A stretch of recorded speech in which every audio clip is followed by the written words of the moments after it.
তখন যখন আমি হচ্ছে গিয়ে মানে গ্রামের একটা স্কুল থেকে হচ্ছে গিয়ে ভালো একটা জায়গায় চান্স পাই, সেটা হচ্ছে গিয়ে মৌলভীবাজার সরকারি উচ্চ বিদ্যালয়। আমার হচ্ছে গিয়ে প্রাইমারি স্কুল।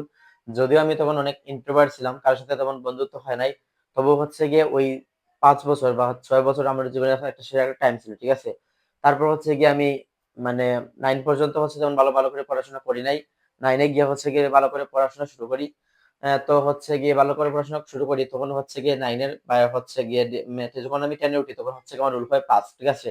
আমি তো হচ্ছে কি খুব আগ্রহের সহিত পড়াশোনা করছিলাম যে হচ্ছে কি ভালো জায়গায় চান্স ভালো ভালো কিছু হবে জীবনে, মানে খুব এফোর্ট দিয়ে পড়ছিলাম। তখন হচ্ছে করোনার সুবল ছায়া হচ্ছে কি সবার সবার উপরে আছড়ে পড়ে আর কি। তো তখন সময়টা ছিল মেবি মার্চের 16 তারিখ এরকম আর কি। তো তখন একটা জীবনে একটা ধাক্কা খাই আর কি তখন, ঠিক আছে। তো খুব ভালো একটা ফ্লোতে ছিলাম, কিন্তু তারপর হচ্ছে গিয়ে যখন ফ্লো নষ্ট হয়ে যায় তখন হচ্ছে গিয়ে মানে কোন রকমে, যেহেতু তখন হচ্ছে কি 3টা বিষয়ের পরীক্ষা হয়েছিল, তাই হচ্ছে কি কোন রকমে পার পেয়ে যাই এবং হচ্ছে গিয়ে প্লাসটা পেয়ে যায় কোন রকমে, ঠিক আছে। তারপর হচ্ছে গিয়ে এই যে এইচএসসি তো হচ্ছে গিয়ে একটা আবার হচ্ছে গিয়ে আপস এন্ড ডাউনস এর হাতে ছিলাম আর কি। ফার্স্ট ইয়ার আমার পুরোটাই নষ্ট হয়েছিল, তেমন কিছুই পড়ি নাই। সেকেন্ড ইয়ারে গিয়ে হচ্ছে গিয়ে আমি একটা কামব্যাক দেই আরকি, যে না একটা পড়তে হবে, কিছু একটা করতে হবে। তারপর হচ্ছে গিয়ে পড়ি এবং হচ্ছে গিয়ে ঈশ্বরের কৃপায় হচ্ছে গিয়ে বোর্ড পরীক্ষায় এ প্লাস অর্জন করি। তারপর যেহেতু আমার ঘাটতি রয়ে গেছিল, ঠিক আছে?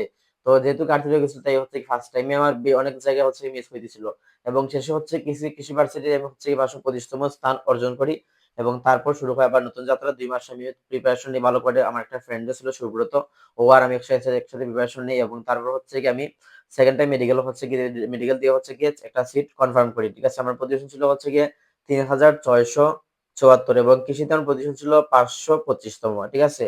তো এরকম তো তোমরা যারা হচ্ছে গিয়ে সামনে এই গল্পটা শোনার কারণ মুখ্য উদ্দেশ্য এটাই হচ্ছে গিয়ে তোমরা যারা এখন পড়তেছো তারা হচ্ছে গিয়ে ভাইয়া দয়া করে হচ্ছে গিয়ে কনসিস্টেন্সি বজায় রাখবা, ঠিক আছে। তোমরা হচ্ছে গিয়ে যারা এইচএসসি পরীক্ষা সামনে দিবা, কনসিস্টেন্সি বজায় রেখে পরীক্ষা দিবা, দেখবা তোমার পরীক্ষা হচ্ছে অবশ্যই ভালো হবে, ঠিক আছে।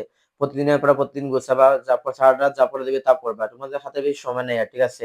তো জীবনে ভালো কিছু করতে হলে অবশ্যই তোমাদের পড়তে হবে। এমন না যে শুধু পড়ালেখা মানে হতাশ হবা না কখনো, ঠিক আছে। কারণ ইদানিং কালে দেখতেছি অনেকে হতাশ হয়ে আত্মহত্যা করতেছে, যেটা হচ্ছে গিয়ে খুবই বাজে একটা জিনিস, ঠিক আছে। মানে আত্মহত্যা করে হচ্ছে গিয়ে ওর আত্মা হচ্ছে গিয়ে কোনো না উপরে যাবে না হচ্ছে গিয়ে ভূত প্রেত হয়ে হচ্ছে ঘোরাঘুরি করবে, ঠিক আছে। তো এসব অন্য বিষয়। তো তোমাদের উদ্দেশ্যে বার্তা এটাই থাকবে, যারা হচ্ছে গিয়ে মানে পড়ায়